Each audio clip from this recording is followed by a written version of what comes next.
Con Julia Urunaga, directora del Centro Medioambiental, quien ha estado muy ocupada desde que el Congreso aprobó de buenas a primeras la ley forestal que pone en peligro nuestra Amazonía y, por qué no decirlo, de todo el mundo. Buenas noches. Julia, cuéntanos, por favor, en fácil, ¿qué pasó en la ley forestal y por qué tenemos que estar preocupados? Claro, lo que hace esta modificación, o sea, la ley forestal, la básica es la misma, ¿no? Lo que se ha hecho es una modificación a la ley forestal. Y esta modificación lo que hace en breve, en corto, digamos, es básicamente legalizar toda la deforestación ilegal que se ha producido en el país en los últimos años, o sea, desde cualquier lugar, desde cualquier momento, porque no hay una fecha, ¿no? Hasta, no queda claro cuándo tampoco. Se legaliza todo por igual, sin importar en qué cantidades, en qué condiciones, por qué actores, por qué motivos y con qué delitos conexos, ¿no? Tan es así que, como sabemos, en los últimos años se ha asesinado a más de 30 defensores ambientales indígenas, ¿no? Y justamente por defender su territorio, o sea, los ataques contra estos defensores ambientales y bueno, ahora contra sus familias y contra sus comunidades, vienen de actores que están detrás de parte de esas actividades ilegales que ahora se están legalizando, ¿no? Eso es un tema. El otro tema es que se hace sin pasar por consulta previa con los pueblos indígenas, cuando es un tema que directamente los afecta y además se les menciona en la norma, ¿no? Entonces, o sea, está clarísimo que se les tiene que consultar. No se les ha consultado, a pesar de que ellos también han pasado ya 2 años pidiendo participar en este tema, y además se saca al MINAM, al Ministerio del Ambiente, de la toma de decisiones, del proceso de toma de decisiones sobre qué hacer con los bosques. Sí, básicamente. Ese es el resumen. Hay un poco más de cosas, pero ese es como el resumen. Claro, o sea, en otras palabras es, vengan a la selva y hagan lo que quieran. Hagan Finalmente, lo que todo quieran. lo que se ha venido identificando que está mal, o sea, ¿dónde queda el término conservación, preservación, cuidado? Nada de estas cosas, ahora todo eso es legal.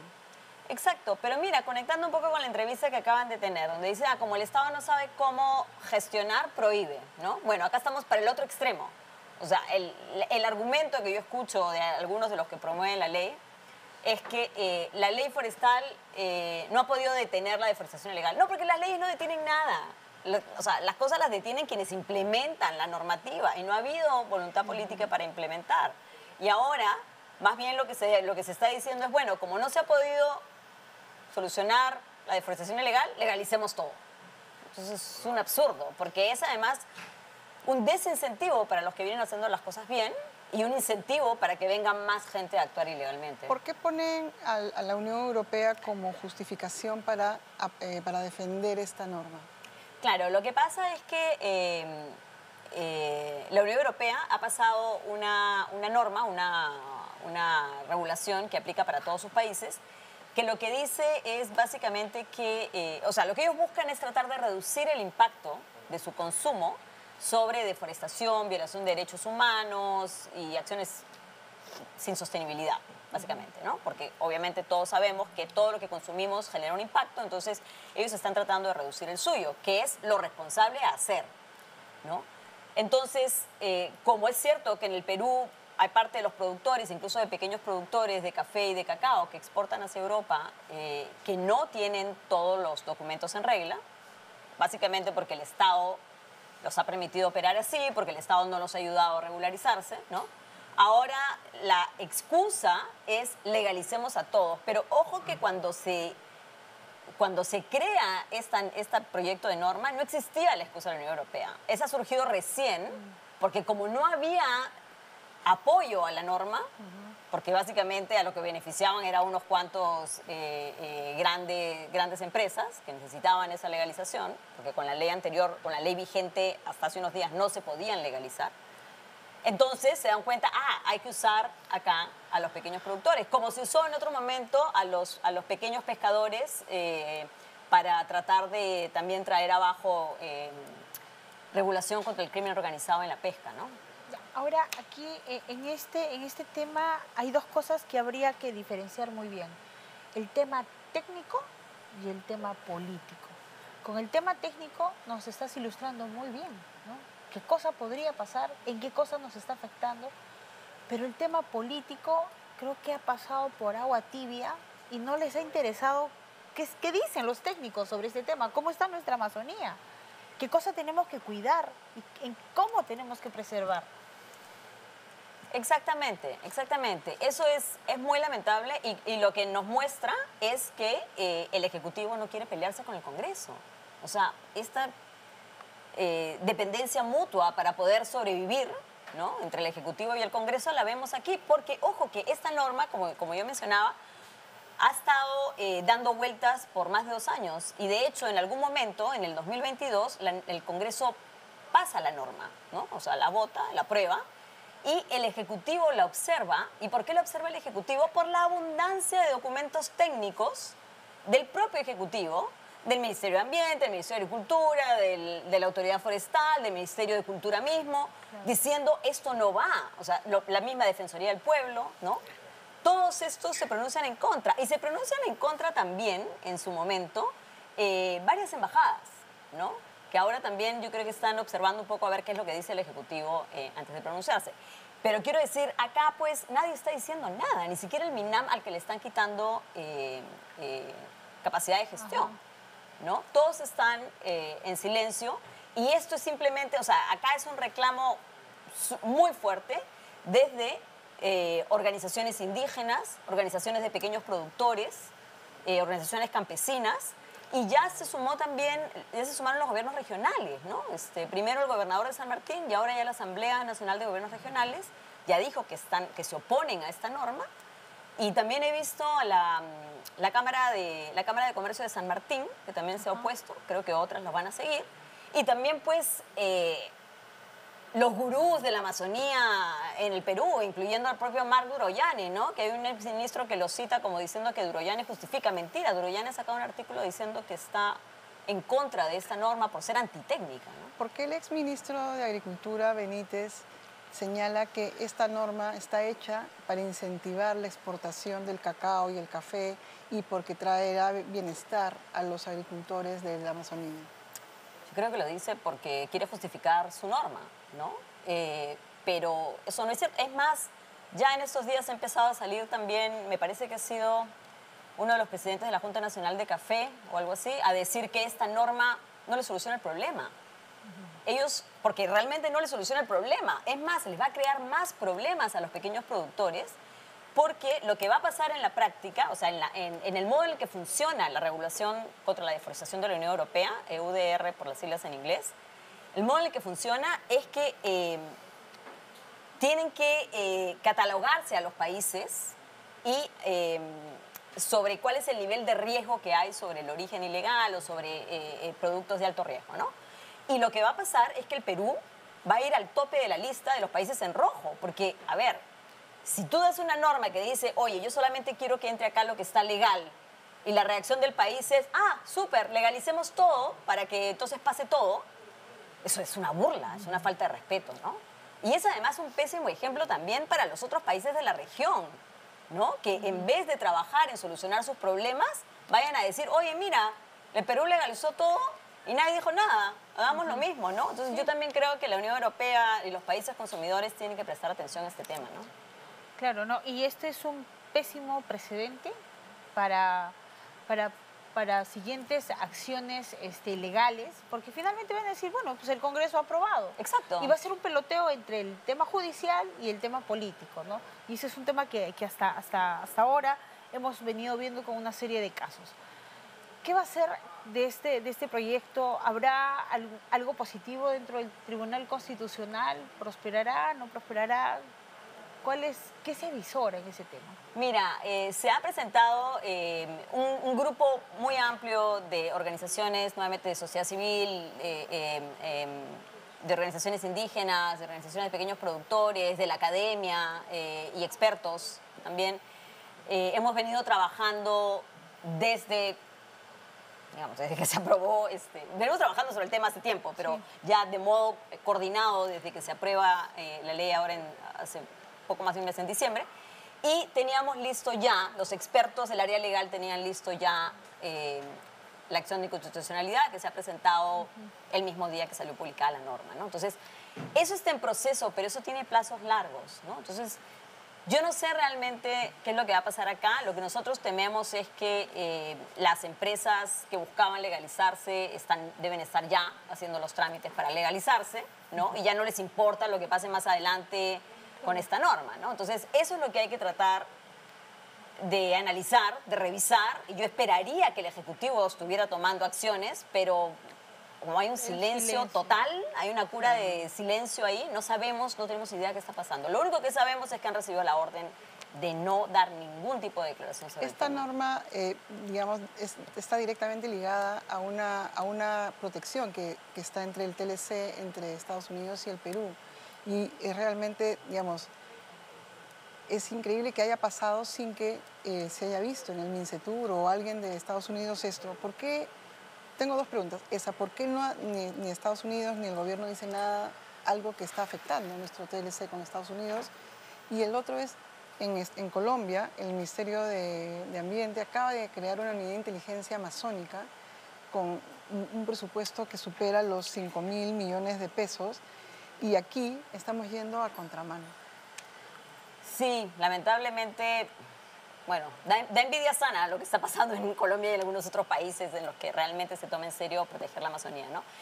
Regresemos a eso, pero en el caso del Tratado de Libre Comercio con Estados Unidos, efectivamente, en el Tratado de Libre Comercio hay una cláusula vinculante, quiere decir que es obligatoria y que si se incumple, caben sanciones comerciales, ¿no? Hay una cláusula obligatoria que dice que los países no pueden debilitar sus normas ambientales para promover el comercio. Y eso es casi palabra por palabra lo que se está haciendo con esta norma, porque además es la excusa que se ha usado desde el Congreso, desde la CONFIEP, y desde ADEX y desde la Sociedad Nacional de Industria cuando se ha pedido que se pase esta norma, ¿no? Y a mí me preocupa esto mucho también porque, como recordarán, en la época del expresidente García, cuando se estaba adecuando al país, o con el pretexto, mejor dicho, de adecuar al país para el Tratado de Libre Comercio con los Estados Unidos, ¿no? El Ejecutivo pidió facultades legislativas y emitió 99 decretos que muchos no tenían nada que ver con el tema. Y uno de ellos era una nueva ley forestal, nefasta también, y que fue fuertemente, o sea, que tuvo fuerte oposición de las comunidades indígenas, de los pueblos indígenas, y que no fue consultada, ¿no? Y las organizaciones indígenas hicieron todo lo que estuvo en sus manos para conseguir la atención del Ejecutivo para que esta ley no pase, y no lo consiguieron porque el Ejecutivo nunca les abrió la puerta ni siquiera para conversar. Esto terminó con una protesta en Bagua y con la muerte de decenas de peruanos, ¿no? Lamentable, que aún nos duele. Y eso fue por una ley forestal que se dio sin consulta previa, sin participación ciudadana, sin participación indígena, con el pretexto del Tratado de Libre Comercio de Estados Unidos. Ahora nos está pasando lo mismo con el pretexto de la Unión Europea, ¿no? Yo espero que eso se solucione antes de que las cosas se pongan, de que se genere conflicto, ¿no? Claro, y lo que se quiere definitivamente es evitar, pero también habría que poner sobre la mesa para decir, muy bien, o sea, esta ley parece ser bonita, pero en realidad no lo es. ¿En qué podría acarrear en nuestro país? O sea, más tala ilegal de árboles, minería ilegal, la presencia de la minería en zona de selva. O sea, ¿qué implica en los aspectos negativos todo esto? Implica todo, cualquier cosa y todo, porque la norma, o sea, además es como una o dos páginas, es una cosa muy, muy general que lo que hace es abrir una ventana para todo, no hay precisiones, no sabemos exactamente cómo se va a regular. Es más, algunos están diciendo que requiere una regulación porque esto no queda claro. Una cosa muy importante aquí es que los que la defienden dicen, bueno, es que esto es para lo que ya se deforestó. O sea, si eso ya no se puede recuperar. Primero que sí se puede recuperar, ¿no? Para empezar, porque se hace reforestación y recuperación de bosques. Pero para lo que ya se deforestó, pero sí, depende cómo se deforestó y depende quién lo deforestó y para qué actividad lo deforestó. Si son actividades ilegales, ¿cómo vas a legalizar? Eso es una barbaridad. Pero además, mucha de esta deforestación se da en áreas que no, sobre suelos que no tienen la capacidad para la agricultura. Entonces, eso es un problema también, porque esos suelos se desertifican muy pronto, pierden las cualidades y entonces se tienen que abandonar y se tienen que abrir nuevos suelos y nueva deforestación. ese es un problema. O sea, no se trata solamente de que, ¿por qué aquí sí, por qué aquí no? Porque para eso hay estudios técnicos. Y la norma también suspende una cosa que se llama la zonificación forestal, que es algo que se tendría que hacer por ley. Es un proceso participativo muy interesante que se tiene que hacer desde los gobiernos regionales, con la participación ciudadana, con participación indígena, para definir qué quieren hacer en qué parte del territorio, ¿no? Porque hay que tomar una decisión desde la ciudadanía también, ¿no? Pero además vinculado a trabajo técnico. O sea, ¿qué se puede hacer en esta área? En esta área queremos hacer agricultura, pero a ver, ¿se puede? ¿Esta tierra da para agricultura? No. Entonces vamos a este otro lado a hacer agricultura y dejamos esa tierra para otra cosa. Ese proceso de zonificación, ningún gobierno regional lo ha querido hacer, ¿ya? O sea, el único que lo ha hecho ha sido el gobierno regional de San Martín, con gran esfuerzo y trabajo, porque además les ha costado años de trabajo. Y yo creo que por eso, cuando ellos han terminado su proceso, son los únicos que están ahí, ahora les dicen, eso ya no sirve, ponlo para allá, porque vamos a dar, no sé cuántos años más da esto, lo posterga 2 o 3 o 4 años más para que no sea obligatorio, ¿no? Entonces, no es la primera vez que se posterga la zonificación forestal, y lo que hace es, nuevamente, al que hizo la tarea, lo castigas. Entonces, ¿cuál es el incentivo a futuro? O sea, estamos destrozando la poca institucionalidad y las pocas normas que tenemos en el sector para abrir el paso a las economías ilegales sin ninguna vergüenza, ¿no? Y bueno, y ahora está en agenda. Eso, justo, cuéntanos. Hoy día se ha puesto en agenda el tema reinfo. El tema reinfo es, yo me legalizo, ¿no es cierto? Y como yo me legalizo, ya todo lo que haga tiene patente de corso. ¿Puedes explicarnos, por favor, qué está pasando ahorita en el Congreso? Claro. Acaba de regresar a la agenda ahora de la Comisión Permanente, porque la Comisión Permanente, ojo, que cuando se cerró el Congreso así medio a las carreras, lo que dijeron, cuando terminó la legislatura ordinaria, lo que dijeron fue, le damos al Comité Permanente, a la Comisión Permanente, capacidad de votar leyes, ¿no? Es una... En fin, está en la Constitución, pero es muy arriesgado, sobre todo cuando hay tantas leyes que están en la agenda. O sea, uno ve la agenda son no sé cuántas páginas, son 40, 50 páginas. Ya está en agenda para este jueves, con muchas otras cosas, la extensión, la norma para extender el reinfo, ¿no? El reinfo es este registro para supuestamente los mineros de oro informales, ¿ya? Que en realidad son ilegales, pues, pero es un eufemismo, ¿no? Pero bueno, entonces, ¿qué pasa? Que mientras tú estás en el reinfo, no te puede... Te cae un manto de impunidad. O sea, no te puede investigar la fiscalía, no te pueden detener, puedes seguir actuando, ¿no? ¿Sí? Y seguir haciendo minería ilegal, solamente que ahora se va a llamar informal, ¿no? Pero al final, en la práctica, el impacto al medio ambiente, el impacto de derechos humanos, el impacto de destrucción del planeta es el mismo, se llame informal o se llame ilegal. Lo que pasa es que este reinfo, que se crea hace como 10 años más o menos, inicialmente debía funcionar solo por 2 años para ayudar a los que se querían empezar, a los que realmente querían legalizarse y no habían podido. Pero luego se extiende y luego se vuelve a extender y luego se vuelve a extender, que es lo que finalmente va a pasar con una norma como la forestal que tenemos ahorita. Pero se extiende, se extiende, se extiende y ahora se quiere extender de nuevo.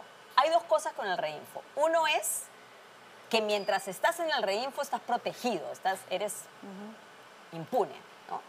Y la otra es si tú estás haciendo actividad ilegal y quieres entrar al reinfo. Entonces, en este momento, el reinfo todavía funciona para protegerte, pero ya no está abierto para recibir a nuevos. Entonces, lo que busca hacer esta norma son las 2 cosas. Reabrirlo para que puedan entrar más y extender su duración. Y ojo que, y eso lo ha publicado el periodista de Hildebrand en sus 13, Rospigliosi. Julio Rospigliosi, que tuvo acceso a escuchas en investigaciones que ha venido haciendo la Fiscalía sobre el tema de minería de oro ilegal. Y ahí en las escuchas ellos han... él ha tuiteado, pueden encontrar sus tweets en fin, en las redes, pero ahí en las escuchas están hablando entre los mineros ilegales diciendo, oye, pero mi hijo quiere entrar pues al reinfo. No, tranqui, ya lo vamos a abrir de nuevo, ya está eso arreglado en el Congreso, ya hablamos con la gente que hay que hablar y qué sé yo. ese es el vínculo clarísimo entre el Reinfo y las mafias de minería ilegal. Perfecto. Julia Urrunaga, directora de la Agencia de Investigación